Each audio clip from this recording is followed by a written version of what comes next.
আমরা শুভেন্দু বাবুকে ধরার আগে আমরা ধরবো রাজ্য সরকারকে।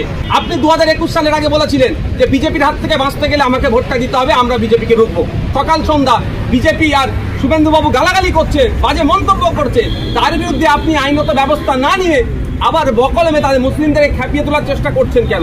আমার অনুরোধ মুসলিম সমাজের কাছে যে আপনারা প্রশ্ন তুলুন, প্রয়োজনে আপনারা নবান্নে যান, মুখ্যমন্ত্রীকে প্রশ্ন করুন, প্রয়োজনে আপনারা পুলিশ মন্ত্রীকে প্রশ্ন করুন যে এখনো শুভেন্দু বাবুর বিরুদ্ধে এফআইআর হচ্ছে না কেন, সুকান্ত মজুমদারদের বিরুদ্ধে এফআইআর হচ্ছে না কেন?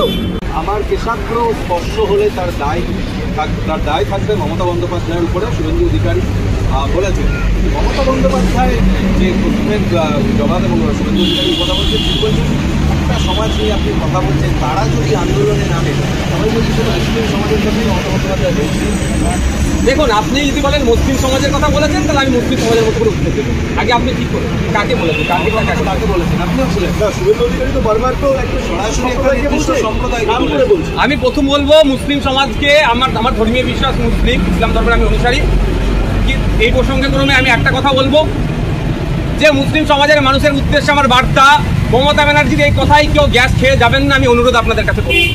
2021 সালের আগে মমতা ব্যানার্জি বলেছিলেন বিজেপির হাত থেকে যদি বাঁচতে চাও, বা তার দল বলেছিলেন যে তৃণমূলকে ভোট দাও। পশ্চিমবাংলার মুসলিম সমাজের হেভি অংশ দুহাত উজাড় করে তৃণমূলকে ভোটটা দিয়েছিল। এখন দায়িত্ব তো মমতা ব্যানার্জির, তিনি রাজ্যের মুখ্যমন্ত্রী, তিনি রাজ্যের স্বরাষ্ট্রমন্ত্রী, তিনি সরকারের প্রধান। যদি যে কথাগুলো শুভেন্দুবাবু বলে বেড়াচ্ছেন সকাল সন্ধ্যা, মাদ্রাসা সম্পর্কে, মুসলমানদেরকে সম্পর্কে বাজে মন্তব্য করছেন, এর জবাব তো প্রশাসনিক মাধ্যমে নেওয়া দরকার।